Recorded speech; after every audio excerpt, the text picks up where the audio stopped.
नाजरीन आदाब, आप देख रहे हैं ये स्पेशल प्रोग्राम और मैं हूं अतर काज़मी। और आज हम यौम आज़ादी मना रहे हैं। 15 अगस्त सन 1947 को हम आज़ाद हुए और इस आज़ादी के मानों को लेकर हम बहुत खुश थे। आज 15 अगस्त सन 2019 में हम ये पैनल डिस्कशन कर रहे हैं। तो सबसे पहले अपनी जानिब से, अपनी टीम की जानिब से आज की इस मुबारक मौके पर मुबारकबाद पेश करते हैं पूरे देशवासियों को, और मुल्क के सभी उस खित्ते तक ये मुबारकबाद पहुंचनी चाहिए और अपने तमाम मेहमान को भी इस मुबारकबाद का हिस्सा बनाते हैं। बहुत बहुत मुबारक हो आपको 15 अगस्त की ये यौम आज़ादी की। आज इस पैनल का डिस्कशन इस बात पर भी मुनस्सिर करता है कि हम इस आज़ादी को लेकर अलग अलग क्या ख्याल रखते हैं, और हमारे साथ इस वक्त कुछ अजीम तरीन मेहमान हैं जो इस पैनल को डिस्कस करेंगे कि आज़ादी यानी जश्न आज़ादी और हमारी जिम्मेदारियाँ। एक बहुत अहम पहलू इस बात पर भी डिस्कशन का है कि अक्सर करके हमें फ्रीडम ऑफ स्पीच की बात जब करते हैं तो उसमें एक बड़ा खूबसूरत सा शेर आता है कि मुझे असीर करो या मेरी ज़बां काटो, मेरे ख़याल को बेड़ी पे नहा नहीं सकते। क्या इस तरह की बात भी कुछ दिनों में हमें देखने को मिली है? हम इस मौजू पर गुफ्तगू ज़रूर करेंगे। हम सबसे पहले मेहमानों का आपसे तारुफ़ कराते हैं। सबसे पहले हमारे अली जनाब जावेद मखसूस साहब जो सोशल एक्टिविस्ट हैं, उसके बाद हुज्जतुल इस्लाम वल मुस्लिमीन अली जनाब मौलाना मुस्तफ़ा अली ख़ान साहब अदीबुल हिंदी साहब, और हमारे इस तरफ जो बहुत ख़ास जिनको मैंने मदऊ किया है मसूद रिजवी साहब, जो कि फ्रीलांस राइटर हैं और उन्होंने इक़्तिसादियात के ऊपर बहुत सारी किताबें लिखी हैं, और एजुकेशन से वास्ता रखने वाले जनाब मोहसिन अशरफ साहब जो कि इस पैनल में आए। हम सब का इस्तकबाल करते हैं और आइए नाजरीन इस गुफ्तगू का आगाज़ करते हैं। सबसे पहले हम जावेद साहब आपकी तरफ रुख करते हैं और पहला सवाल जो है कि इन 72 सालों में हमने आज़ादी के जश्न को तो खूब मनाया है, क्या हमने वो जिम्मेदारियाँ निभाई हैं? और अगर नहीं निभाई हैं तो अब कौन सी ऐसी जिम्मेदारी हैं कि जो हम पर आयद होती हैं और एक जुट होकर, जिसको हम जोड़कर यूनिटी और इंटीग्रिटी की बात करें, उसको लेकर हम हिंदुस्तान को आगे ले जा सकते हैं? जिम्मेदारियां तो पहले हमारे पूर्वजों ने भी निभाई। जब आज़ादी हुई है उसमें तमाम हमारे हिंदुस्तान के लोगों ने, वो क्या हिंदू हो क्या मुस्लिम हो, सबका सहयोग रहा है। आज आज़ादी के 72 साल हो गए, लेकिन आज़ाद तो हो गया हिंदुस्तान, अभी गरीबी से आज़ाद नहीं हुआ है। हिंदुस्तान अभी गरीबी से आज़ाद नहीं हुआ। जिस दिन हिंदुस्तान गरीबी से आज़ाद हो जाएगा हम समझेंगे कि हमारा हिंदुस्तान आज़ाद हो गया है। तो आप इसका मतलब गरीबी को एक मेन मुद्दा समझते हैं इस डिस्कशन को? एजुकेशन भी है, हमारी हेल्थ प्रॉब्लम्स भी हैं, हमने 72 सालों में टेक्नोलॉजी पे काम किया है, तो आप इन सब चीज़ों को कैसे देखते हैं? नहीं, देखिए यहाँ पर बात जो शिक्षा है हमारे देश की वो बहुत पिछड़ी हुई है, और हमारी तो ये मांग है कि कम से कम हमारे देश में सब जगह ऐसे स्कूल बनाया जाए जिससे हमारे गरीब लोगों को अच्छी शिक्षा मिल सके। तो आप इसके अलावा जो लोगों के पास रोज़गार नहीं है, और इन 72 सालों में अक्सर कहा भी ये जाता है कि अगर हम कुछ दिन पहले की बात करें कि 72 सालों में बहुत कुछ हुआ है, बहुत कुछ हुआ है, तो टेक्नोलॉजी के एतबार से यकीनन हमने बड़ी तरक्की की है, लेकिन सामाजियात और अगर हम माशी एतबार से भी देखें, जो फाइनेंशियल सिस्टम को हम स्ट्रॉन्ग कर सकते थे, उसमें आपका क्या कहना होगा? किस तरह से हमें और काम करने की ज़रूरत है इसमें? देखिए, टेक्नोलॉजी नो डाउट बहुत आगे बढ़ गई है, और हमारे वहाँ हमारे प्रधानमंत्री जी ने भी कहा था कि डिजिटल इंडिया बनेगा, ये उस पर काम चल रहा है और इंशाअल्लाह आगे उसका रिजल्ट भी आएगा। लेकिन अभी बहुत सारी प्रॉब्लम्स ऐसी हैं जिस पे सरकार का ध्यान नहीं जा रहा है। अभी देखिए, एक आयुष्मान कार्ड बनाया है सरकार ने, गरीबों के लिए बनाया है। 5 साल में 5 साल का इलाज फ्री है, उस पर बहुत बढ़िया काम किया सरकार ने। तो इस तरह की और जो योजनाएं हैं वो लागू करें तो जिससे हमारे देश की उन्नति हो पाए। जावेद साहब, मेरा इस प्रोग्राम का मोटिव ये है कि हम पहले अपनी जिम्मेदारियों को समझें और फिर हम इंशाल्लाह हम आगे आते हैं। आप साहब हमारे साथ हुज्जतुल इस्लाम वल मुस्लिमीन अली जनाब मौलाना मुस्तफ़ा अली ख़ान साहब क़िबला हैं। यकीनन एक एजुकेशन के साथ साथ इस्लामियात और तमाम मजहबी उमूर को अगर देखा जाए तो इन 72 सालों में क़िबला किस तरीके से हमने तरक्की की है और कैसे आगे आने वाले दिनों में आप देख रहे हैं कि उस तरक्की का पैमाना कहाँ तक जाएगा? बिस्मिल्लाहिर्रहमानिर्रहीम। देखें, तमाम गुफ्तगू करने से पहले एक बहुत अहम चीज़ जो तय कर लेनी चाहिए गुफ्तगू करने वालों को, वो डेफिनेशंस हैं। जी, तरक्की किसे कहते हैं? आज़ादी किसे कहते हैं। बहुत से मुल्क आज़ादी या बहुत से अजहान जिस चीज़ को आज़ादी समझते हैं मुमकिन है हम उसे आज़ादी ना कहते हों। वाह। बहुत से लोग जिसे तरक्की कहते हैं हम उसे मुमकिन है तरक्की ना समझते हों। तरक्की का मतलब बहुत से लोगों के जहन में मादियात की तरक्की है। माल अगर है तो तरक्की याफ्ता है, माल नहीं है तो तरक्की याफ्ता नहीं है। बहुत सौ के नज़दीक माल अहमियत नहीं रखता, इल्म अहमियत रखता है। जी। एजुकेटेड सोसाइटी है तो वो तरक्की याफ्ता है, और अगर एजुकेटेड नहीं है तो उसकी कोई तरक्की नहीं हुई है। बहुत से इन सब के मिल के एक चीज़ बनाते हैं। बहुत से लोग दुनियावी, यानी अगर हम इस्लामी हिसाब से बात करें तो बहुत ज़्यादा दुनियावी चीज़ों के ऊपर फोकस नहीं करते। हालांकि ये एक गलत डेफिनेशन है इस्लाम की जो लोगों के बीच में आ जाती है, क्योंकि दुनिया के बगैर उस आखिरत का तस्वुर नहीं किया जा सकता। इस्लाम ने बेशक, कभी नहीं बेशक। कहा कि यहाँ बैठकर बस अल्लाह अल्लाह करते रहो। अल्लाह अल्लाह भी करो, लेकिन मखलूक से गाफिल नहीं होना चाहिए।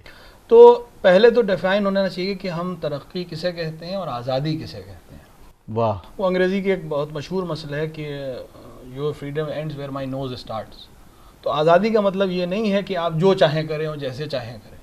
वाह। आज़ादी उस हद तक है जहाँ दूसरों का हक़ पामाल ना हो, चाहे वो अक़लियत हो, चाहे वो अक्सरियत हो, चाहे वो हुकूमत हो, चाहे वो रियाया हो, चाहे वो खादिम हो, चाहे वो आका हो, कोई एक दूसरे का हक़ पामाल ना करे।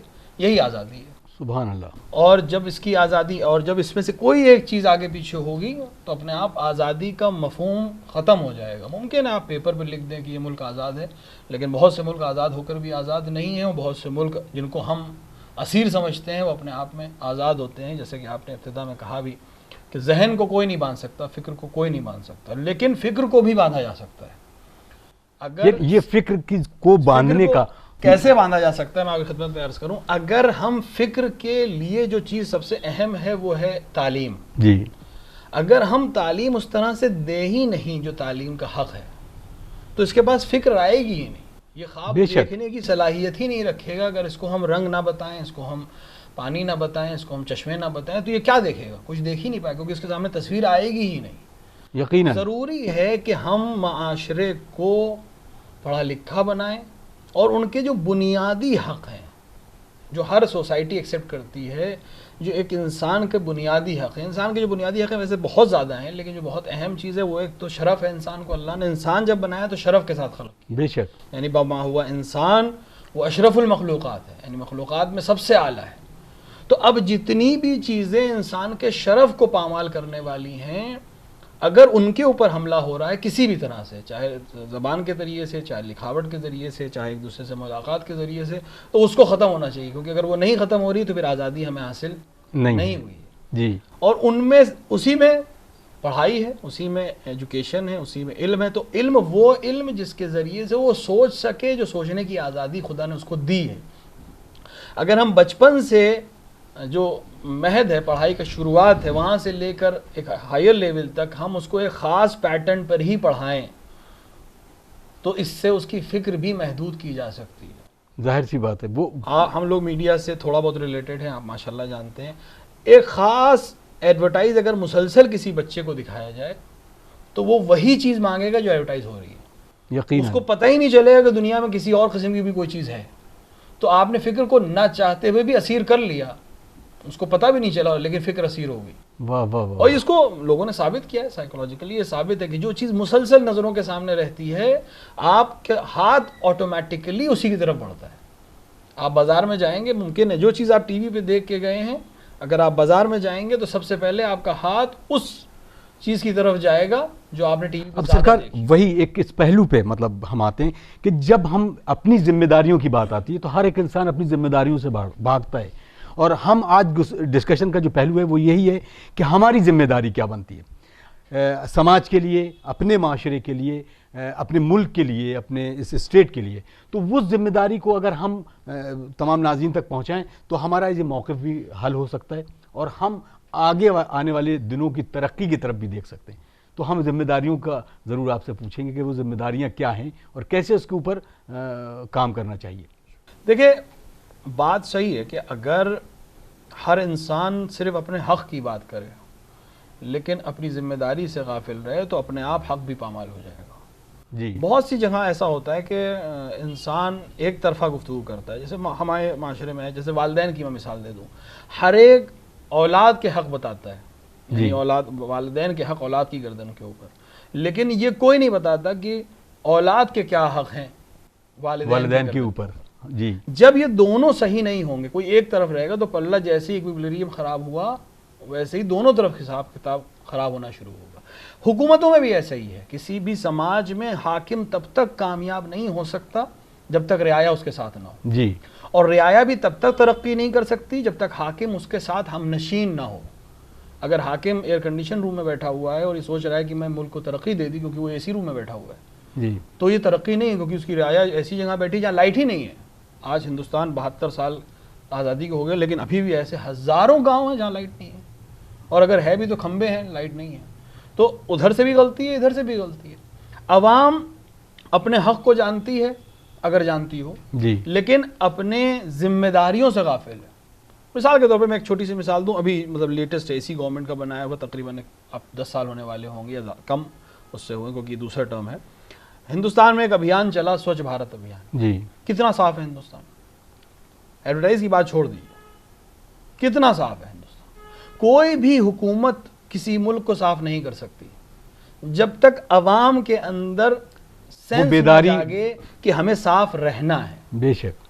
अपने घर का कूड़ा अगर हम पड़ोसी के घर के सामने डाल दें तो हमने सफाई नहीं की है। यकीनन हमें वो समाज तैयार करना है कि हमारे घर के सामने नहीं, अगर महल्ले में भी कहीं कूड़ा पड़ा हो तो हम तवक्को ना करें या इंतज़ार ना करें कि म्यूनिसिपल की कॉर्पोरेशन की गाड़ी आके इसको हटाएगी। मेरी जिम्मेदारी है कि मेरा मोहल्ला साफ हो, मेरी जिम्मेदारी है कि मेरा घर के सामने ना सही मेरे बगल का भी हिस्सा साफ हो, कहीं भी हो।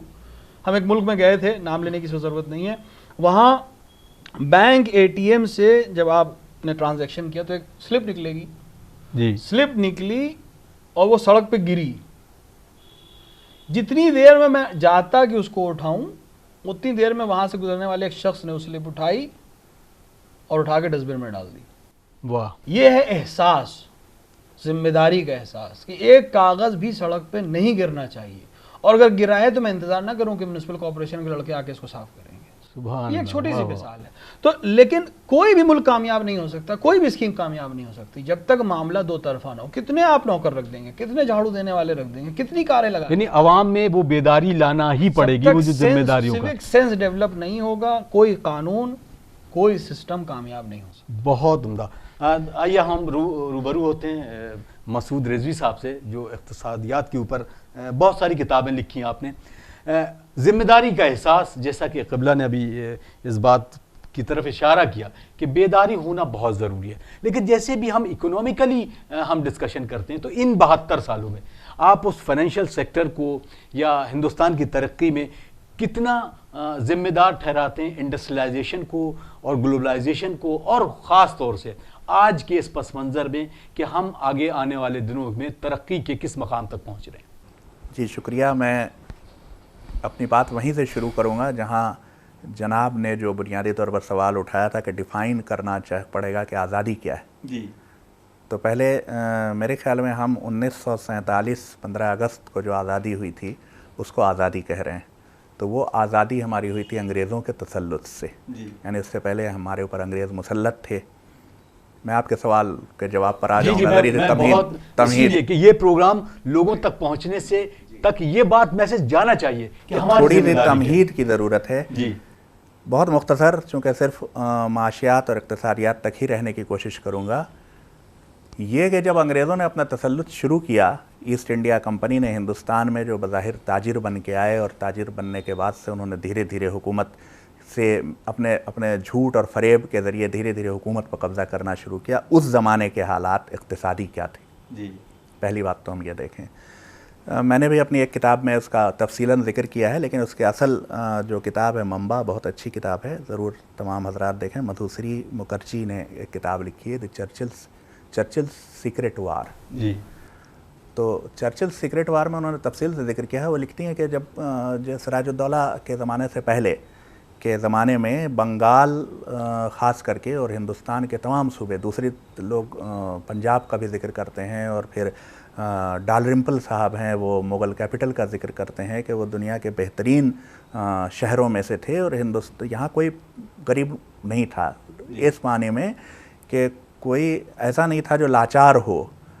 तो उस पूरे निज़ाम को अंग्रेज़ों ने तहस नहस किया। क्यों तहस नहस किया? क्योंकि वो यहाँ की सारी दौलत समेट के ले जाना चाहते थे, जिन्स की सूरत में, सोने चांदी की सूरत में। और इस हद तक ये तबाही लाई गई, उसके डिटेल और मैकेनिज़्म पर बात करने का शायद वक्त नहीं है, उसके लिए पूरा एक प्रोग्राम चाहिए होगा, कि सिर्फ मधुश्री जिसको लिखती हैं कि पहली जंग अज़ीम से दूसरी जंग अज़ीम के बीच में बंगाल में फाके से 3 मिलियन लोग मरे थे, 3 मिलियन जी। और मैंने मधुश्री के ही इस इंडिकेशन के ऊपर फिर 1858 से 1947 के बीच में जो फाके से लोग मरे थे उनके जोड़ने की कोशिश की तादाद तो तकरीबन 20-22 मिलियन की बनती है। और ये लोग जो मरे थे ये इस वजह से नहीं मरे थे कि कोई कहत मतलब फसल ख़राब हो गई थी या कुछ हुई थी। ये अंग्रेज़ों ने जो करेंसी के लेन देन के कानून में जो तरमीम की थी। चलिए छोड़िए, बात हम यहाँ पर आते हैं कि अब हमें चाहिए थी आज़ादी। तो आज़ादी किस चीज़ से चाहिए थी? माशी इस्तेहसाल से, कि हम चूसे ना जा रहे हों। अंग्रेज़ इस बात को बहुत अच्छी तरह 1857 में समझ गए और 1858 के आसपास ही उन्होंने एक बाकायदा मीटिंग करके डिवाइड एंड रूल की पॉलिसी बाकायदा वजह की, लिखी हुई है किताब में। मतलब मीटिंग हो के ये तय की गई कि हिंदुस्तान में अगर तुमको हुकूमत करनी है, 1857 के जले हुए थे ना, तो वो फिर ये लोग साथ ना आने पाए, तो इनको हमेशा तोड़ के रखो। तो बड़ी अच्छी बात है कि यहाँ 2 तरह की कौमें कम। लेकिन मुफ्ती साहब, बात वहीं पे गुफ्तगू का जो महासल है, मैं उस पॉइंट की तरफ आपको ज़रूर लाऊंगा, क्योंकि ये तारीखी हकीकत है, इसको छुपाया नहीं जा सकता। लोग किताबें पढ़ें ना पढ़ें या किसी प्रोग्राम में, मैं आज की दौर में जो मेरा क्वेश्चन है कि मैं कैसे समझूं या नाजरीन ही कैसे समझें कि इन 72 सालों में हमने कैसा 2-3 मिनट मैं लूँगा, मैं 2-3 मिनट लूँगा, मैं अर्ज़ किए देता हूँ। तो उसके बाद उन्होंने बाकायदा एक तरह का जो हम जिसके असरात आज तक देख रहे हैं, और मुल्क को जब छोड़ा तो टुकड़े टुकड़े करके छोड़ा और सब कुछ हुआ। अब जब हिंदुस्तान 2 टुकड़े होकर आज़ाद हुए उस वक्त, अब तो 3 हो चुके हैं, तो बाकी टुकड़ों से हमें कोई बहस नहीं है। हम जहां अपने मुल्क में रह रहे हैं हम उसकी बात करें तो हमारी हुकूमत ने फौरी तौर के ऊपर बहुत बड़े चैलेंज उसके सामने थे जी।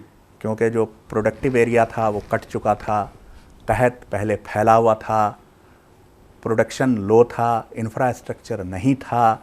तो इस तमाम सूरत हाल में हमारी हुकूमत ने प्रायोरिटी बनाई वही जो आप फरमा रहे थे कि गुर्बत ख़त्म की जाए।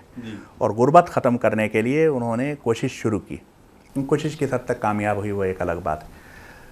वो ज़माना बुनियादी तौर के ऊपर कोल्ड वार का ज़माना था, और कोल्ड वार के ज़माने में ये जो 2 ताकतें थीं, एक तरफ अमेरिका एक तरफ सोवियत रशिया, तो मुख्तलिफ़ हालात की वजह से हमारी हुकूमत सोवियत रशिया की तरफ झुकी और उससे उसको बहुत सारे फ़ायदे भी हुए। और पिछले बरसों में यानी 70 बरस में अगर हम देखें कि तरक्की कितनी हुई थी, तो यकीनन आज कहा जाता है कि हमने सिर्फ हमारी इकोनॉमी जो थी वो 2 ट्रिलियन में डॉलर तक ही पहुंच पाई थी 70 बरसों में, और सिर्फ 5 बरसों में और 1 ट्रिलियन डॉलर का इजाफा हो गया है, 3 ट्रिलियन डॉलर तक पहुंच गई है। लेकिन ये दुरुस्त है, लेकिन ये देखना पड़ेगा कि भाई एक खटारा टूटी हुई सड़क के ऊपर एक बैलगाड़ी चल रही थी, और एक आप उम्दा किस्म की लाइन के ऊपर, अब जब लाइन बन चुकी है आप उसके ऊपर एक सुपर फास्ट ट्रेन चला रहे हैं, तो दोनों की स्पीड बराबर नहीं हो सकती। मतलब गलती होगी अगर हम कर रहे होंगे तो उस ज़माने में बहुत बड़ी बड़ी तरक्कियाँ हुई। तो छोटी सी ग्रीन रिवॉल्यूशन, गले की पैदावार इतनी बढ़ी कि फिर कोई फाके से नहीं मरा। गुर्बत है मगर वैसा फाका वैसी भूखमरी नहीं। लेकिन हम बात जब भी करते हैं गुर्बत को, तो हम उस रूट की तरफ देखना भी पसंद नहीं करते, खास तौर से सरकारों के बारे में। मैं उस पर जरूर आपका तबसरा जी मैं आ रहा हूँ, वो मेरा खास मौजू ही वही है। अगर आप मेरी पहली किताब का आपको टाइटल याद हो तो वो यही है, टाइटनिंग नोज ऑफ पॉवर्टी। तो यह हुआ। दूसरा बहुत बड़ा काम यह हुआ कि हमने अमूल जिसको आप देखते हैं वाइट रिवॉल्यूशन पैदा किया। तीसरा ये कि जो साइंटिफिक आज हम इसरो के ऊपर हम फ़ख्र करते हैं, इसरो की पैदावार वहीं से हुई। एटॉमिक एनर्जी हमने तभी हासिल कर ली थी। लेकिन चूँकि उसके बाद से जब रूस का ज़वाल हुआ और ये कहा जाने लगा कि दुनिया यूनिपोलर हो गई है, किसी ने कहा था कि दुनिया यूनिपोलर हो गई है, तो ये मसला पैदा हुआ कि किधर जाएं। तो तब की हुकूमतों ने, जो ज़ाहिर है इस पार्टी की नहीं थी, इससे पहले जो पार्टी हुकूमत कर रही थी उसी की थी, तो तब की हुकूमतों ने फिर IMF की तरफ देखना शुरू किया और उसको कि जिसको आज कहा जाता है कि माशी आज़ादी, लिबरलाइजेशन, तो लिबरलाइजेशन की पॉलिसियाँ अपनाई। अब लिबरलाइजेशन की पॉलिसी अपनाने के बाद से ग्रोथ, आजकल आप बहुत ज़ोर शोर से सुनते होंगे, अभी भी आज भी प्रधानमंत्री जी ने इस बात का फिर से ऐलान किया है कि हमारी इकोनॉमी $5 ट्रिलियन की हो जाएगी जल्दी ही। और सिर्फ उन्होंने नहीं, अंबानी साहब ने भी इसकी तस्दीक की है कि $5 ट्रिलियन हमारी इकोनॉमी होने वाली है बहुत जल्दी। ये तो ग्रोथ है ना, सिर्फ बढ़ोतरी। लेकिन एक पहलू है बढ़ोतरी, दूसरे पहलू वही जिसकी तरफ आप ध्यान दिला रहे थे और जावेद साहब ने जिसकी शुरुआत कर दी थी कि सिर्फ बढ़ोतरी होने से काम नहीं चलता है, कितनी बढ़ोतरी हुई उसकी तकसीम कैसे हो रही है जी। तो तकसीम के ऊपर ध्यान दिया जाना हुकूमत का भी फ़र्ज़ है और जनाब ने फरमाया कि हम लोगों का भी फ़र्ज़ है कि वो तकसीम दुरुस्त हो सके। छोटे छोटे आप अपने शहर में घूम करके देख लें, आपको कूड़े के ऊपर वो खाना चुन के खाते हुए बच्चे आपको दिखाई दे जाएंगे। मैंने देखे हैं, मैंने तो मेरे रिकॉर्ड किया है बाकायदा उसको। यही पॉइंट है कि अगर हम इकोनॉमी को अपने कैपिटलाइजेशन के नाम पर और उसको एक डेटा के नाम पर अगर हम दे रहे हैं, वो IMF शायद उससे सेटिस्फाई हो जाए, लेकिन एक मुतमईन आम इंसान नहीं हो सकता कि हम उस रूट की तरफ इशारा करें कि वो बच्चा जो किसी जगह इसके लिए दाने खा रहा, तो वो जिम्मेदारी हम आम आवाम की क्या बनती नहीं, दोनों की है। पहली जिम्मेदारी हुकूमत की है। हुकूमत की इसलिए है कि हमने आवाम ने उनको सिलेक्ट करके भेजा है, इलेक्ट करके भेजा है, वो हमारे रिप्रेजेंटेटिव हैं। असल डेमोक्रेसी में असल हुक्मरान कौन है? हम हैं, वो तो हमारे एजेंट हैं। इसको सिस्टम को जिम्मेदार मानते हैं? सिस्टम जिम्मेदार है, क्योंकि सिस्टम ने सवाल यह है कि जब आपके पास जब लोग इलेक्शन के लिए आते हैं वोट मांगने के लिए, तो आप उनसे दुनिया जहान की बातें पूछते हैं, आप स्ट्रेटेजिक वोटिंग करने की बात करते हैं। दुनिया जहान की बहुत से लोग बहुत तरह के, कभी किसी ने पूछा कि ये जो यहाँ ये बच्चे इस तरह घुमा करते हैं, इनके लिए आपके मैनिफेस्टो में क्या लिखा हुआ है, क्या प्रोग्राम है आपके पास? चलिए, ये बहुत अच्छा पहलू है। मैं आप अगले उस पे टर्न पे आता हूँ। मैं मुखातिब होता हूँ जनाब मोहसिन अशरफ साहब से। एजुकेशन से आप हैं, वाबस्तगी भी आपकी है, तो इल्म के इस मैदान में अगर हम देखें इन 72 सालों में, तो क्योंकि इल्म में हम अपनी बात अगर करें, मिल जुमला मुसलमानों की बात करें, क्योंकि अगर हम पहलू इस पर डिस्कस करते हैं तो अलग अलग पहलू आते हैं, तो मुसलमानों के जो इंस्टीट्यूशन 72 साल पहले देखे थे उसमें बेहमदुलिल्लाह तरक्की हुई है। लेकिन क्या आप ऐसा मानते हैं कि वो तरक्की हमारे लिए काफ़ी है या अभी और करना ज़रूरी है? और इसमें ख़ास तौर से वो इंडस्ट्रियलिस्ट जो मुसलमान तबके से आते हैं, उनकी कितनी अहमियत और कितनी जिम्मेदारी है? सबसे पहले तो ये चूँकि यौम आज़ादी है, तो बसा औक़ात ऐसे मौक़े पे मैं अल्लामा इकबाल साहब का वो जो चंद शेर है उसको ज़रूर पढ़ के जो है अपनी यादों को ताज़ा करता हूँ कि आया बुरूद गंगा वो दिन है याद तुझको, उतरा तेरे किनारे जब कारवां हमारा। यूनान और मिस्र, रोमा, बहुत बड़ी बड़ी सभ्यताएं थी, एंशियंट रोम, यूनान, एंशियंट ग्रीस, सब मिट गए जहाँ से, अब तक मगर है बाकी नामो निशा हमारा, कुछ बात है कि हस्ती मिटती नहीं हमारी, सदियों रहा है दुश्मन दौरे ज़मा हमारा, सदियों रहा है दुश्मन। अब जैसे आपने बहुत अच्छी बात की, जैसे मौलाना ने बहुत अच्छी बात की कि आज़ादी और तरक्की और कहाँ जो है हम किस चीज़ को समझ रहे हैं। अब जैसे स्विट्ज़रलैंड बहुत ही तरक्की याफ्ता मुल्क है, आँख उठाओ तो खूबसूरती ही खूबसूरती नज़र आती है, मगर वहाँ पे लोग इतने परेशान हैं अपनी ज़िंदगी से कि वहाँ ख़ुदकुशी करने की इजाज़त है। हमारे यहाँ यूथनेजिया की इजाज़त लेनी पड़ती है, वहाँ पहले से इजाज़त है, लिहाजा आपको अगर ज़रूरत हो आप चले जाइए, बहुत परेशान है इतने माल दौलत होने के बाद। और हमारी ज़िम्मेदारी की जहाँ तक बात आती है तो कुरान ने पहला हुक्म ही दिया इसकी कि इक़रा, पढ़ो। पहला जो हुक्म आया कौम को, उम्मत को अपनी तरफ, मतलब कि वो कुरान हुजूर से लेके एक एक उम्मती तक, एक एक इंसानियत तक, पढ़ो इक़रा अपने रब के नाम से, है नहीं, बाकी उसकी तफसील है। तो अब मामला ये है कि अगर यहाँ पे माशाल्लाह इकनॉमिस्ट भी हैं या इस तरीक़े से जो बात हो तो थोड़ा थोड़ा जो है आप ही लोगों से सीखा है कि हम अपने जो है एक मिसाल इस वजह से दी जाती है, किसी की तारीफ़ और तमहीद मकसूद नहीं होती कि हमें बात समझ में आ जाए आसानी के एतबार से। अब जैसे हमारा चाइना है पड़ोस में, तकरीबन 49 के आसपास अगर मैं गलत नहीं हूँ, हम 47 में आज़ाद हो गए, वो हमारे बाद पूरे तौर से वो जो है वॉरलॉर्ड्स जो चल रहे थे उस तरीके से आज़ाद हुए। अब उसकी दौड़ देखें, अब वो हमसे, अब हम मुकाबला अगर उससे करें तकरीबन हज़रत मैं आपसे इसलिए इंटरप्ट कर रहा हूँ कि ये पोजीशन दो तरह की होती है। हम आप किसी की तारीफ करते हैं क्योंकि हम किसी दूसरे की बात को लेके अपना आईना नहीं सेट कर सकते, हमारा अपना चेहरा अपने आईने में देखना है। तो मेरा जो मौक़िफ़ है वो उस मौक़िफ़ पर बरकरार रखना कि अपनी जिम्मेदारी क्या है। हम दूसरे की तरक्की को ऊपर उठाकर, दूसरे की तनज़्ज़ुली को दिखाकर अपना मौक़िफ़ नहीं साध सकते। मेरा जो मकसद है उस पॉइंट पे मैं अपनी ही तरफ आ रहा हूं। अपनी उस जिम्मेदारी को कहाँ तक अंजाम दे सके हैं और कहाँ तक देना चाहिए, अपनी ही तरफ आ रहा हूँ। बस ये सिर्फ एक बात जहन में एक आइडिया कंसीव हो जाए कि मुल्क जो है एक पूरे जिस्म की तरह है जी, और जिस्म तंदुरुस्ती से, चाहे वो जो है दौड़ में हो, किसी भी मैदान में हो, आगे भाग सकता है, कामयाबी हासिल कर सकता है जब सही सालिम हो। अगर एक पैर से माजूर है या एक हाथ से माजूर है तो वो सही सालिम लोगों की दौड़ में नहीं, वो पैरालंपिक्स में उसको कर दिया जाएगा कि बराबरी हो जाए, लेकिन वो हम दौड़ने से थोड़ा सा हमारे अंदर कमी आ जाएगी। लिहाजा तो थोड़ा सा एक मिसाल देके कि चाइना ने तमाम तबक़ात को एक तरीक़े से लेके आगे बढ़ा। अब यहाँ पे जैसे कि हम हैं, हम अपनी ज़िम्मेदारी की इक़रा की बात करते हैं कि जहाँ हम 20% या 22% या उससे कुछ ज़्यादा कम, एग्जैक्ट स्टैट्स की तो बात नहीं करता, अगर हम इस अपने जो है इस कुरान के पहले हुक्म को ही हम मान लेते, पढ़ाई को या चीज़ को हम मान लेते, या पढ़ाई से मुराद ये नहीं है जैसे अभी फिर मौलाना ने बात की थी जो दिखाया जाएगा वही देखोगे, जिसके ऊपर मैंने एक मरतबा मौलाना सज्जाद नुमानी साहब को सुन रहा था कि एक अमेरिकन ऑथर है, उन्होंने जब 1870-71 के आसपास जो Hollywood industry I, Los Angeles के आसपास तमाम तमाशबीनों को रखा गया, हत्ता कि उस ज़माने में जो सोशलिस्ट राइटर्स भी थे जैसे कि डिकिंस थे या और भी थे, उन्होंने उस वक्त भी दीनदार यहूदी और नसारा के यहाँ भी जो इस तरीक़े की नौटंकियों को दीनदारी जो है नहीं, दीनदार से ताल्लुक़ नहीं था, वो एकदम दो बेजार थे उससे,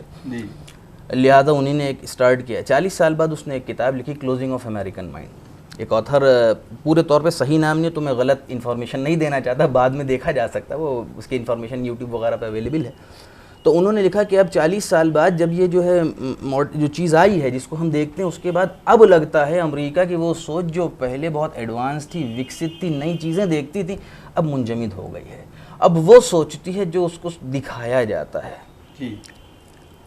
इस नज़रिए को तो इसी वजह से अब हमारा मामला ये था कि अगर हम ये 20% 22% जो सिलेबस चल रहा है, जैसे कि मैं क्लास में पढ़ाता हूँ या कोई और टीचर पढ़ाते हैं, तो क्लास में देखिए सिलेबस तो ICSE अगर कर रहा है क्लास 10 का तो एक ही सा होगा साहब, ये साइंस है या कॉमर्स का है या ह्यूमैनिटीज़ का है। अब उसमें कुछ बच्चे बहुत ज़हीन और तेज़ होते हैं और कुछ बच्चे कमज़ोर होते हैं। अब टीचर को या कॉलेज मैनेजमेंट को ये देखना है कि हमें कमज़ोर को भी कामयाब कराना है। हाँ, हो सकता है थोड़ी सी कम मेहनत में ये फ्लाइंग कलर्स के साथ ये जो है आगे वाले हैं ये निकल जाएंगे, लेकिन ये नाकाम नहीं होने चाहिए। इसके लिए कॉलेज टीचर्स और पेरेंट्स मिल के पेरेंट टीचर मीटिंग करते हैं कि एक फ़िक्र ऐसी होनी चाहिए कि ये कमज़ोर तबका भी कामयाब हो जाए। हो सकता है कि हम थोड़े कमज़ोर तबके में हों या कुछ ऐसे मामलात और हालात आ गए हों, हत्ता कि पढ़ना सब चाहते हैं, इसीलिए आए हैं। तो अब थोड़ा सा कुछ ऐसा हो जाए। अब मुसलमानों की भी जिम्मेदारी है कि हम जो है मेहनत तो बहुत कर रहे हैं, लेकिन ज़रा सा एक बच्चा अगर थोड़ा सा, वो बच्चा अगर मान लीजिए खुदा न ख्वास्ता ड्रॉप आउट हो जाता है, ऐसा नहीं उसकी मेहनत में और तकाज़े में कमी आ जाती है, वो मेहनत बेचारा बहुत करता है, लेकिन वो जो मेन स्ट्रीम से कट जाता है, जो जहाँ तो दौड़ सकता था वहाँ दौड़ नहीं पाता, बाहर उसको बहुत ज़्यादा मेहनत करनी पड़ती है। यहाँ कुछ कम मेहनत में भी वो मेरा जो मकसद था वो उस पे कि आपने कहा कि अगर कोई हैंडीकैप हो जाए, किसी का हाथ या पाँव में किसी तरीके की ज़रर आ जाए तो उसको साइडलाइन किया जाता है। मेरा मकसद उससे उल्टा है। मैं समझता हूँ कि हैंडीकैप तो काम कर सकता है, अगर जहनी तौर पर कुछ मफलूज हो जाए तो वो शायद उसके लिए सबसे बुरा वक्त होगा, और यही शायद मौलाना ने कहा। तो मैं फिर एक मरतबा इधर पलटता हूँ। जावेद साहब, बात जहाँ से शुरू हुई थी फिर वहीं पे आ गई कि अभी तक हमने, जैसे मौलाना ने फरमाया कि हम समझ ही नहीं पाए कि आज़ादी किसको कहते हैं और तरक्की किसे कहते हैं। तो मैं आपसे जानना चाहूँगा कि उस आज़ादी को, जिसको बमाने आज़ादी हमने समझा है, तो हम उस आज़ादी को पूरी तरह से इम्प्लीमेंट किया हुआ है हमने, या अभी वाकईन आज़ाद होने की ज़रूरत है हमारी? देखिए, जैसे बहुत मुख्तसर, क्योंकि वक्त हमें इजाजत नहीं है। एक परिवार का, घर का मुखिया अपने घर की जिम्मेदारी कैसे निभाता है, उसी तरीके से हमें देश की जिम्मेदारी निभाना है। देखिए, 72 हो गए, 75 हो जाएंगे, ने झंडा फहरा कर जश्न मना लेने का मतलब जिम्मेदारी नहीं है। जिम्मेदारी का मतलब वो है जिस घर में 10 लोग हैं उस घर का मुखिया हो, यह सबकी जिम्मेदारी बनती है कि घर को अच्छे से चलाए। जी, इसी तरीके मुल्क चलाना चाहिए। जहां पे जरूरत आएगी वहां सब तैयार है, सब खड़े हैं, चाहे वो हिंदू हो चाहे मुस्लिम हो। यहां पर किसी भी तरह के कोई जातिवाद वाला मामला नहीं है, क्योंकि हम हा ओ माँ ये हिंदू मुस्लिम का शॉर्ट फॉर्म है। हम। यहाँ पर हम हिंदुस्तान जी, हाँ। एक ऐसा गुलदस्ता जहाँ सभी तरह के फूल, अलग अलग के फूल हैं और उस फूलों को इकट्ठा करने के बाद एक खूबसूरत गुलदस्ता बनता। लेकिन मैंने देखा कि इस गुलदस्ते में कहीं ना कहीं कुछ ऐसे कीटाणु बन गए हैं कि जिसमें कुछ फूलों को जहाँ कुछ न कुछ नुकसान पहुंचा रहे हैं। तो अब इस कीटाणु को मारने के लिए हमें स्प्रे करना पड़ेगा, तो वो स्प्रे किस तरह का होगा? देखिए वो स्प्रे तो बिल्कुल उसको खत्म ही करने वाला, उसकी जिम्मेदारी आवाम की भी बनती है और सरकार की भी बनती है। जी, आवाम की भी जिम्मेदारी है और सरकार की भी जिम्मेदारी है। ऐसे कीटाणु को खत्म करना ही बेहतर है। नहीं, वो उसका जिम्मेदारी, देखिए फिर वही बात आ गई कि हम उसको, कुछ लोग उस चीज़ को समझते ही नहीं कि ये ख़राब है। मसलन आज अगर आप देखें तो पहले हम लोग सब एक साथ बैठते थे, बड़े खूबसूरत माहौल में सब बैठते थे, सब लोग, जहाँ पर ना कोई हे था ना कोई मीम था जिसको हम जोड़ के हम करते हैं। लेकिन आज हे अलग हो गया और मीम अलग हो गया। तो ये पॉलिटिकली अगर हमें किसी तरह से किया गया है तो इसकी जिम्मेदारी भी तो हम कलेक्टिवली हमें बनती है कि हम यहाँ उसको जोड़ पर कर हम लोग को डिवाइड कर दिया गया है, ब्रेन वॉश कर दिया गया है। जितने भी हमारे देश के पहले सरकारें रही या जितने भी रहे, उन लोगों ने ये भ्रम डाल रखा है कि आप हिंदू हैं, आप मुस्लिम हैं, आप सिख हैं, आप ईसाई हैं। सिर्फ यही एक मुद्दा है। चलिए, ये तो आपने बात की। हम अब आते हैं मसूद साहब, ये एक जो पॉइंट है इक़्तिसादियात से थोड़ा सा अलग हटके, जहाँ तक यूनिटी और इंटीग्रिटी की बात आती है कि हम बात करते हैं जब भी हिंदुस्तान की, तो हिंदुस्तान को उसी तरह से देखते हैं, खूबसूरत गुलदस्ते की तरह से। लेकिन कहीं ना कहीं अब जो दिन देखने में आ रहे हैं, तो इस माहौल में अपनी फ्रीडम ऑफ स्पीच को कैसे लोगों तक पहुंचाया जा सके और कैसे हर एक बात को लोगों तक नहीं पहुंचाया जा सक रहा है, तो ये भी तो एक जिम्मेदारी बनती है अवाम की भी और सरकार की। तो उसको आप क्या तवक्को करते हैं इस बारे में? बिल्कुल इक़्तिसादियात से अलग नहीं है, बिल्कुल गुथा हुआ है उससे। आप ये मसला जी, ये जो तफरीक का है, क्योंकि तफरीक की क्यों गई, मैंने बात वहीं से शुरू की थी कि अंग्रेज़ों ने डिवाइड एंड रूल की पॉलिसी बनाई थी बाकायदा। क्यों? ताकि वो जो एक्सप्लॉयटेशन कर रहे हैं उसकी तरफ आपका दिमाग जाए ही नहीं, आप आपस में उलझे रहें, दूसरी बातों पर बातें करते रहें। और यही चीज़ जब हम IMF के ऊपर हमने शायद बात छोड़ी थी, आपको ठीक याद होगा कि जब हम एक मेजर चेंज कर रहे थे अपनी इकोनॉमी में, कर रहे थे ना, जब लिबरलाइजेशन ग्लोबलाइजेशन हुआ है 91 में। और 91 में क्या हुआ था? नहीं, अब आप उस तरफ अगर हमें रुझान दिलाएंगे तो हम यकीनन उस पर ये कहेंगे कि हम क्या उस चीज़ को मेरे उस ज़माने में अगर मैंने पूछ के देखा है लोगों से, मैंने पूछा है कि 90s की शुरुआत में हिंदुस्तान में ख़ास क्या हुआ था, लोग कहते हैं कि अयोध्या का मामला। जी, सबसे पूछ लिया मैंने, बड़े बड़े जो इकोनॉमिक्स के प्रैक्टिस करने वाले लोग हैं। और क्या हुआ था, तो काफ़ी देर सर खुजाने के बाद एक ने जवाब दिया कि ग्लोबलाइजेशन। जी, अब मुमकिन है कि ये मेरी सिर्फ वहम हो, मगर वहम ही सही हुआ। ये नतीजा ये हुआ कि जब अयोध्या का मामला चल पड़ा तो ग्लोबलाइजेशन और प्राइवेटाइजेशन के ऐसे, मैं ये नहीं कह रहा हूँ कि प्राइवेटाइजेशन और ग्लोबलाइजेशन गलत थे, माफ़ कीजिए, मैं बिल्कुल वाज़ेह कर दूँ इस बात को, और ये बात मेरी पूरे टॉक में रहे कि गलत है, ये मैं नहीं कह रहा हूँ। मुमकिन है बिल्कुल दुरुस्त हुआ हो, लेकिन वो दुरुस्त बात चेंज होने के लिए जो ऊपर से नीचे तक, टॉप से बॉटम चेंज होने जा रहा था, जिस गुफ्तगू और पब्लिक डिबेट की ज़रूरत थी, जो आपने कहा आज़ादी ख्याल और उसके ऊपर गुफ्तगू की, वो सारी गुफ्तगू उस डस्ट के अंदर दब गई। कहा है कि हिंदू मुस्लिम मुनाफिरत, ठीक है, तो ये हिंदू मुस्लिम मुनाफिरत या हिंदू ही मुस्लिम, आप मत, मैंने कहा था ना कि असल में तो ये हम किसी का नाम नहीं लेते, लेकिन जो जहन में मुनाफिरत जो फैलाई गई, मैं इसी पर अर्ज कर रहा हूँ कि आप इतने ही पर ना आइए। आप माफ़ कीजिए, किसी मुल्क को क्रिटिसाइज़ करना दुरुस्त नहीं है शायद, लेकिन कहने की थोड़ी सी ज़रूरत फिर वहाँ भी वो इशारा करना पड़ता है कि अगर हम देखें तो हमारे पड़ोसी मुल्क जो हमारा साथ का हमारा टुकड़ा हुआ करता था एक ज़माने में, उसकी भी इकोनॉमी बहुत बुरी तरह से, बहुत बुरी हालात में जी, उनके लिए भी, उनकी जो हुक्मरान तबका है उनके लिए, या जो उनका जो मालदार तबका है, या जो उनके फ़ौजी हुक्मरान हैं, उनके लिए ये बात बड़ी बड़ी आरामदेह बनती है कि पड़ोसियों से उनकी चपकलिश चलती रहे। अगर चलती रहेगी तो आवाम उसमें लगा रहेगा उनका, उनसे ये पूछेगा नहीं कि ये इकोनॉमी क्यों बैठी जा रही है भैया। आप समझ रहे हैं ना। तो इसलिए सबसे पहली जो ज़रूरत है, आपने जिम्मेदारी की बात की थी, एकदम कम वक्त में ख़त्म कर दे रहा हूँ बस। पहली जिम्मेदारी ये कि हम इकोनॉमिक्स का, इक़्तिसादियात का शऊर पैदा करें, जिसके बारे में बहुत कम शऊर है लोगों को। लोग बात ही नहीं करते हैं। अखबार उठाते हैं तो वो पर्चा नहीं देखते हैं, वो चाहे लोकल सियासत का देख लेंगे, उसके बाद वो फिल्मी पर्चा देख लेंगे, पर सफ़ा देख लेंगे, लेकिन जहाँ इकोनॉमिक्स के बारे में लिखी होती हैं चीज़ें वो पलट देते हैं, नहीं देखते हैं। अच्छे खासे पढ़े लिखों को देखा मैंने। तो पहले तो उसकी आम फहम पैदा की जाए लोगों में कि ये हो कैसे रहा है, सक्शन ऑफ द वेल्थ कैसे हो रहा है, सक्शन हो रहा है, समझिएगा इस बात को। तो दो चीज़ें करनी पड़ेंगी, पहले तो सक्शन का फ्लो रोकना पड़ेगा जी, दूसरे उसको इस तरह से करना पड़ेगा जैसे क्यारी खेत होता है ना, आप घर में अगर आपने एक छोटा सा वो लगाया हो किचन गार्डन में मुख्तलिफ़ क्यारियाँ हों, पानी बह रहा है, अगर पानी एक ही तरफ जा रहा होगा तो दूसरी सारी चीज़ें सूख जाएंगी। तो एक बागबान की जिम्मेदारी ये है कि ज़रूरत के मुताबिक पानी हर क्यारी तक पहुँचे जी। और पानी बहता कहाँ से है ये मैं आपको बता दूँ, इक़्तिसादियात में बैंकिंग सिस्टम से।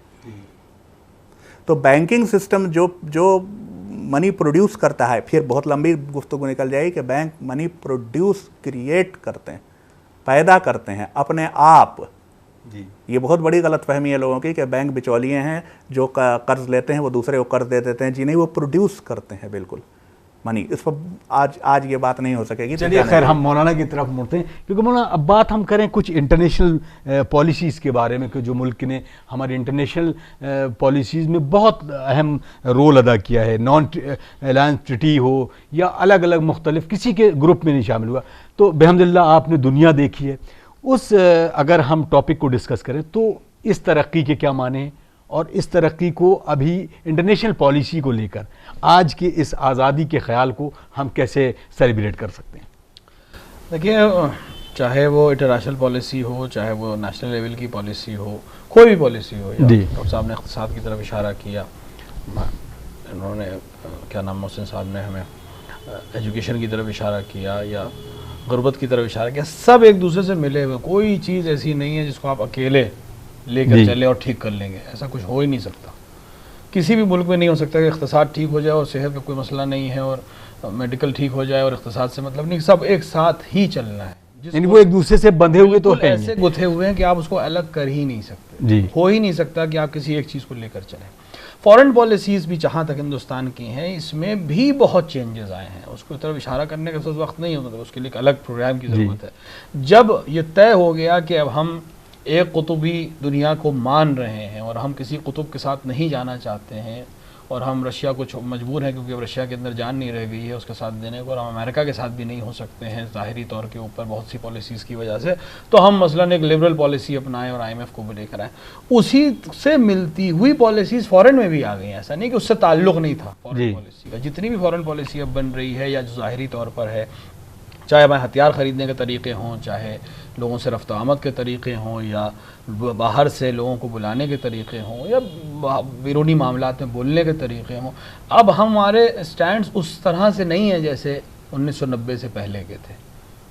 बहुत सी चीज़ों में अब हिंदुस्तान बोलता नहीं, जबकि एक से रखता है हिंदुस्तान। यकीनन हिंदुस्तान दुनिया की सबसे बड़ी डेमोक्रेसी है, इसमें किसी को शक नहीं। हम दुनिया में जहाँ भी गए, जिन लोगों से मिले, उनको एक ताज्जुब होता। अच्छा, एक चीज़ और भी है, मैं बीच में अर्ज़ करता चलूँ, किसी भी मुल्क की मिसाल हिंदुस्तान से देना एक और वजह से गलत है, यानी उससे कंपैरिजन इंडिया का इसलिए नहीं हो सकता कि हिंदुस्तान जैसी सकाफ़त भी दुनिया में कहीं नहीं है। बेशक ये मसाइल जो हिंदुस्तान में आते हैं, चाहे वो इक़्तिसादी आएँ, चाहे वो हाकिम के तबके के इक़्तिसादी मसाइल हों, चाहे वो पॉलिटिकल मसाइल हों, चूँकि हिंदुस्तान जैसा मुल्क कहीं नहीं है।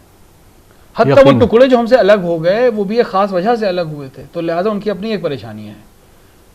हमारे जैसा मुल्क है ही नहीं, कई मानों में नहीं है। देखिए, जिन मुल्क मिसाल के तौर पर आप अरब मुल्कों को ले लें, वहाँ एक तबका रहता है, एक तबका से एक मज़हब के लोग रहते हैं, उसमें अलग अलग मज़ाहिब हैं, आपस में झगड़े, वो एक अलग चीज़ है। लेकिन जिस तरह से हमारे यहाँ है कि हिंदू भी है, मुसलमान भी है, दुनिया का हर मज़हब आपको यहाँ मिल जाएगा, बेशक हर बोली आपको यहाँ मिल जाएगी। यानी दुनिया में जितनी वजह तफरीक हो सकती है वो सब इस मुल्क में जमा है, और फिर भी हम एक साथ चल रहे हैं। हम अभी क्लाइमेट को भी देखें तो सारी वो भी दुनिया हर तरह का है। हर तरह का यहाँ मतलब मिलेगा। बर्फ भी गिर रही है और तूफान भी आ रहा है और सूखा भी पड़ रहा है और रेत के बवंडर भी चल रहे हैं। एक ऐसा मुल्क जहाँ सब कुछ एक साथ हो रहा है। जी। यानी ऐसा नहीं है कि एक मतलब पूरे मुल्क में ठंडक है तो पूरे मुल्क में ठंडक है, ऐसा नहीं है। अजीम मुल्क है, हर तरह के लोग, हर तरह की ज़बान, यानी जितनी वजह तफरीक आप सोच सकते हैं वो सब जमा है। उनको लेकर अगर कोई हुक्मरान हुकूमत कर पा रहा है तो वाक़ई काबिल दाद है वो। और वो हुकूमत इसलिए कर पा रहा है क्योंकि आवाम हुकूमत कर रही है ज़ाहिरी तौर पर। तो जैसा कि साहब ने कहा कि अगर हुकूमत अवाम कर रही है तो अवाम ने अपना हक एक हद तक अदा कर दिया कि हमने आपको अपना रिप्रेजेंटेटिव बनाकर पार्लियामेंट में भेजा है जी। आपको हमारे लिए काम करना है और हमारी तरक्की के लिए ही काम करना है। लेकिन अगर सिस्टम ये बनाया जाए, उसमें सब हैं, मतलब जितने लोग भी पॉलिटिक्स में इस वक्त हैं जी, उन सब पे, यानी किसी पार्टी की तरफ इशारा नहीं, कुल्लन पॉलिटिशियंस की तरफ इशारा है।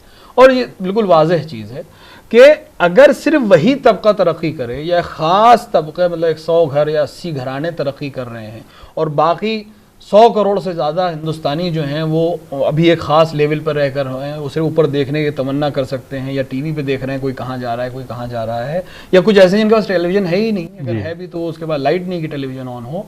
तो जैसे कि बात हुई कि तरक्की 5 ट्रिलियन भी हो जाए, लेकिन अगर वो बट नहीं रही है तो क्या फ़ायदा है उस 5 ट्रिलियन का। सही बात है। इंसाफ से बांटना बहुत ज़रूरी है। मैंने अर्ज़ किया इंसाफ से बांटने की कभी कभी डेफिनेशन ख़राब हो जाती है। इंसाफ ये नहीं है कि 100 करोड़ को बराबर बांट दिया जाए।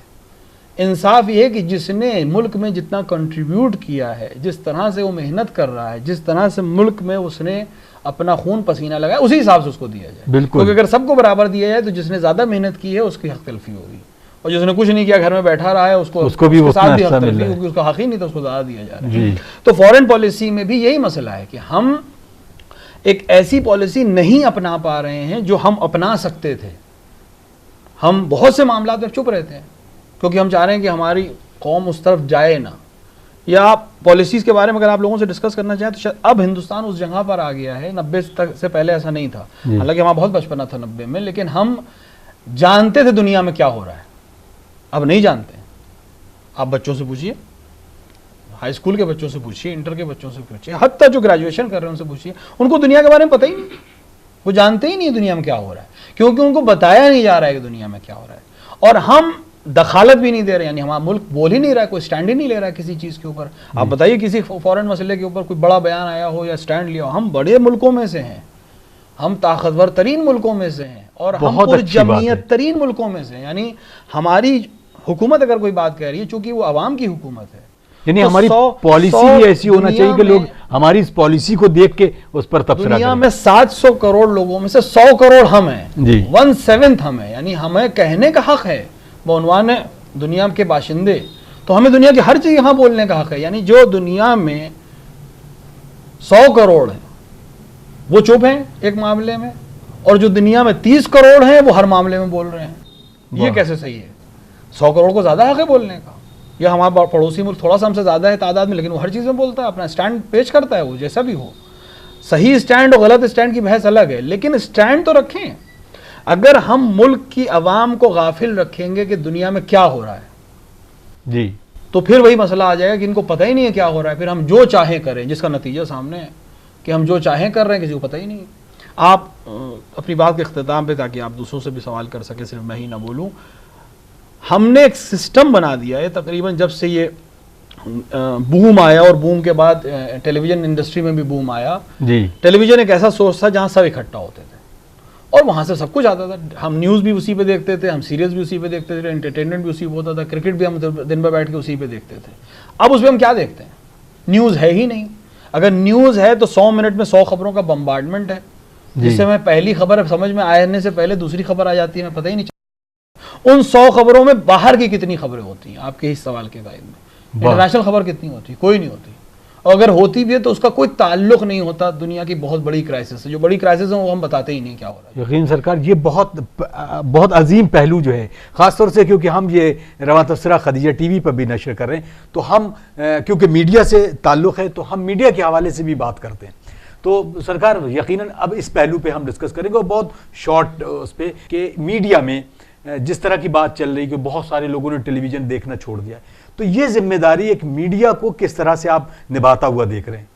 और मुख्तसर तौर पर आप इस बात को कैसे अयां करेंगे? जैसे मौलाना ने बात कही कि जब हम लोग आज से अगर 15-20 साल पहले चले जाएं, तो मैंने कहीं पेपर में भी ये बात पढ़ी थी कि उस वक्त जो प्रोग्राम्स थे वो ज़्यादा एजुकेट करते थे हमको बनिस्बत आज के। आजकल हम फिक्शियस चीज़ों में, हुआ वो चीज़ों की शक्ल की बना पे या कोई भी ख़बर की बुनियाद पर हो। अभी जैसे मेरे वालिद साहब अभी ऑस्ट्रेलिया के सफ़र पे थे, हत्ता कि मैं तो नहीं गया जी, मैंने नहीं देखा, न्यूज़ के ज़रिए से या इस ज़रिए से कि एक जहन में बात आती है यार, बीचेस पे बना हुआ जो है वो मुल्क है, अंदरून जो है उसका जो है वो रेगिस्तान टाइप का है, ज़्यादा गर्म है, तो वहाँ पे लोग बीच कल्चर ज़्यादा पसंद करते हैं, लिहाजा हम शर्म हया की बहुत ज़्यादा तवक्को नहीं करते।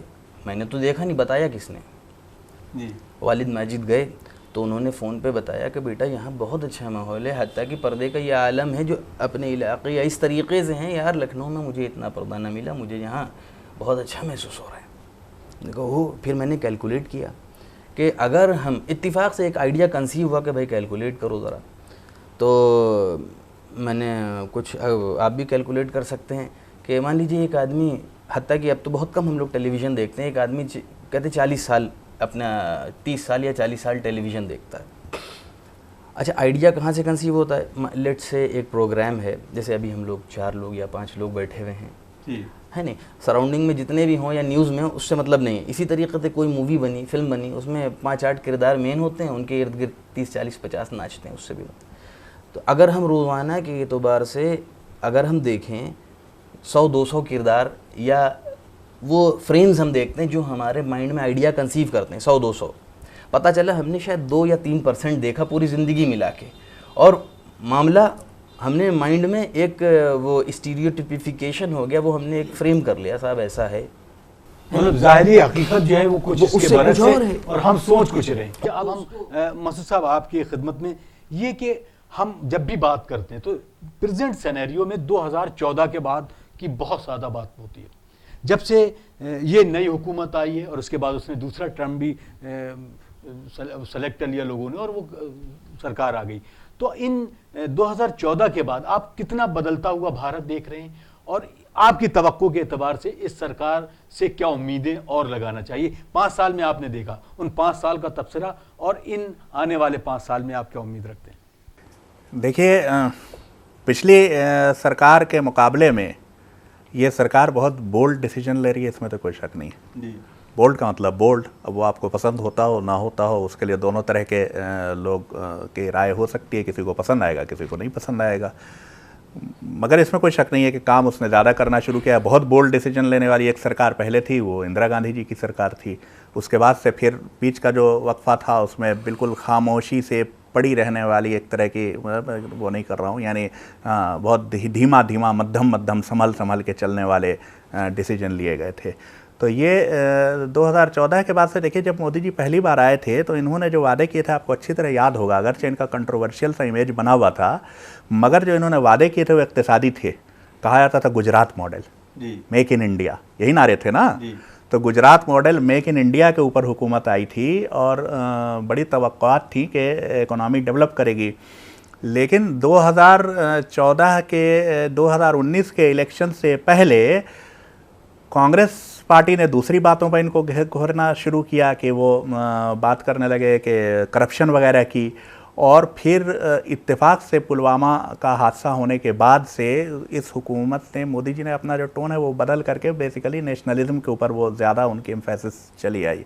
तो ये हुकूमत नेशनलिज्म की बुनियाद पर सेलेक्ट हुई, और तब जब हो गई तो उसके बाद से ये पता, जो पहले छुपी हुई थी बात, वो पता चली कि नहीं, तरक्की जितनी होनी चाहिए थी वैसी आदाद शुमार उसका साथ नहीं देते हैं। ये कोई बहुत बड़ी बात नहीं है, मतलब 5 साल पहली बार एक्सपेरिमेंट किया, हो सकता है कि नतायज ना आए हों, उल्टे नतायज आ गए हों, तो कोई बहुत बड़ी बात थोड़ी है।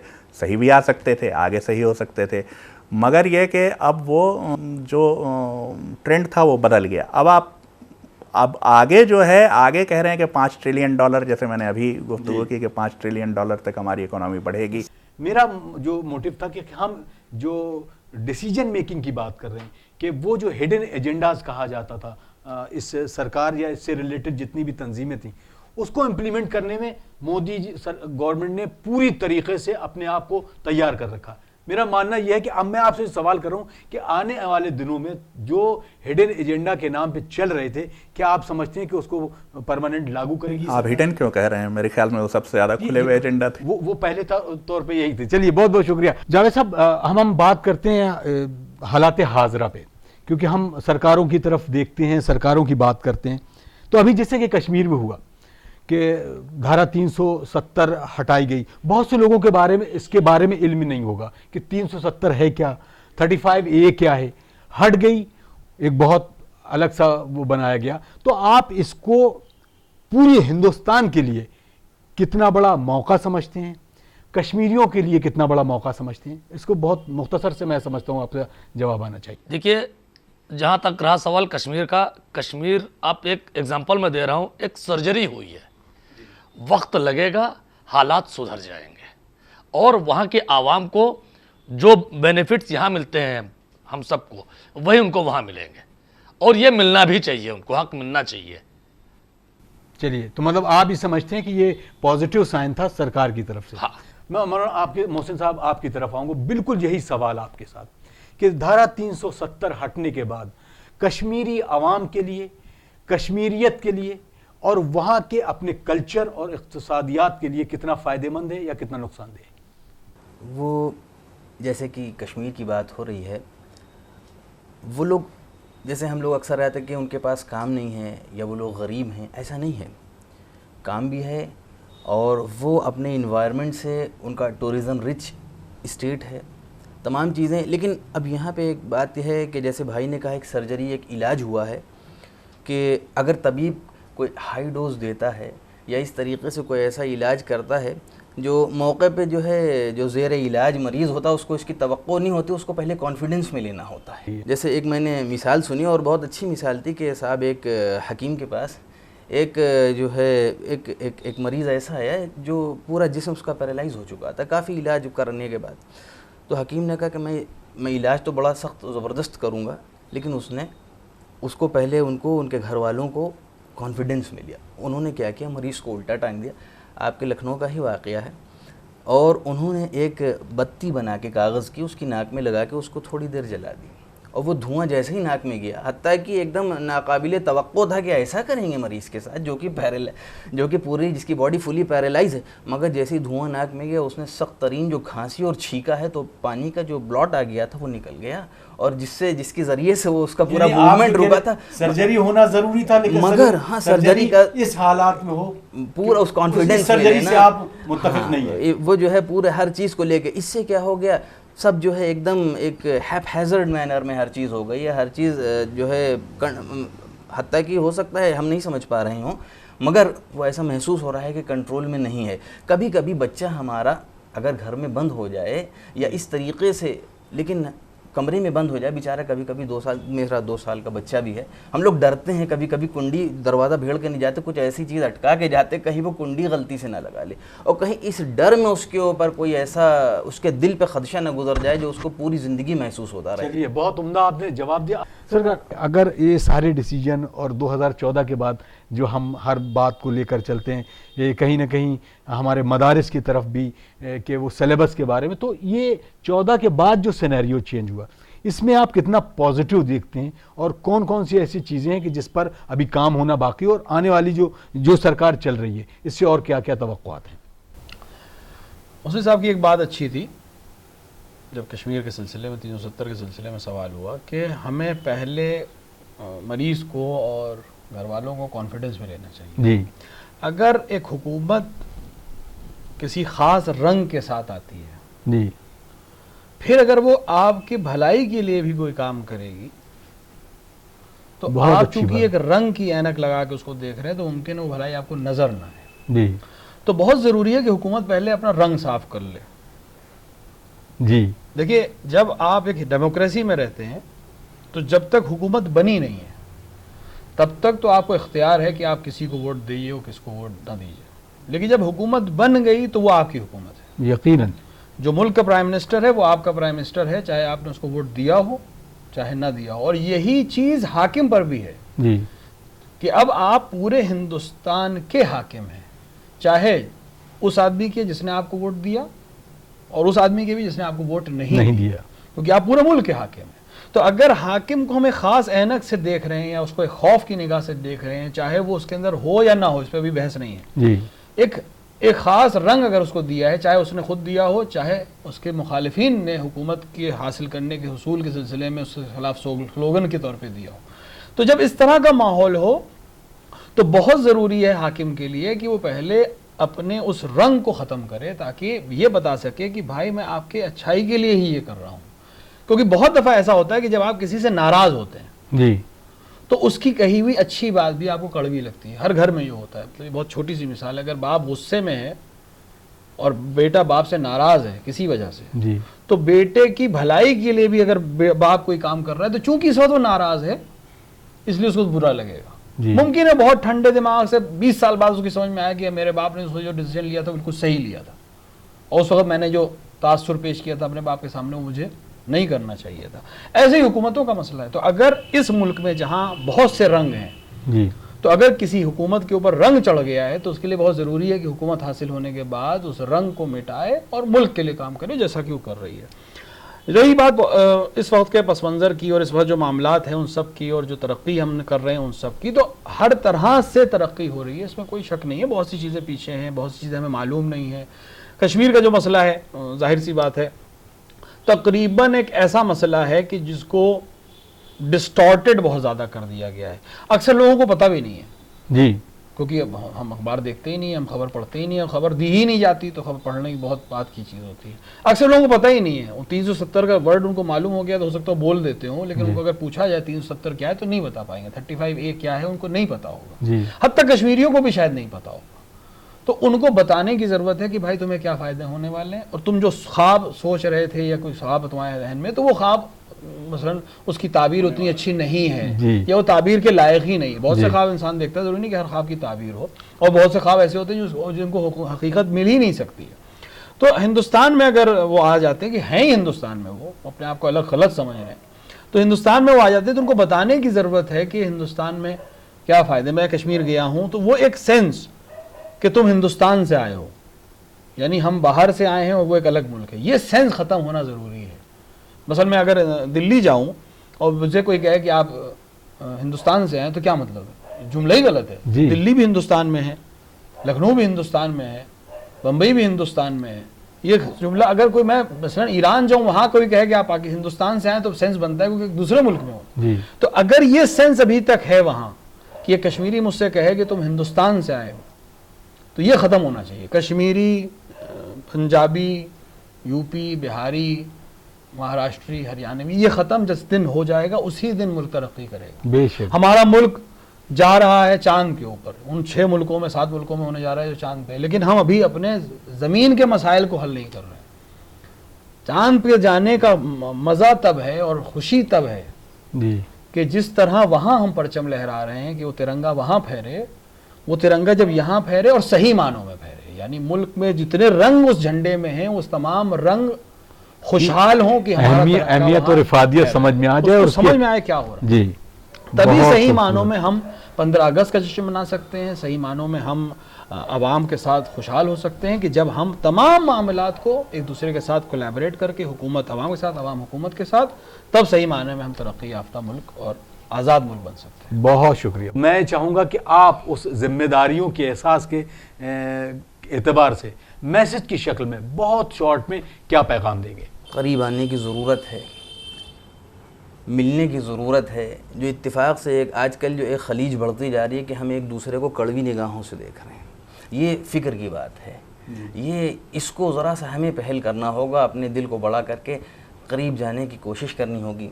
और अब जैसे कहा डायलॉग्स दो एक तरफा नहीं होते, दोनों तरीक़े के। अब क्रॉनिक डिजीज़ चलती चली आ रही है, क्या उसी पर रोते रहेंगे? आगे का हल देखेंगे, है नहीं? Chronic disease. बिल्कुल इस प्रोग्राम को जावेद साहब सारा उसके बारे में बात कर ली कि हाँ हमारे पास ये रोग है वो रोग, हम ये चाहते हैं कि इसका इलाज क्या है।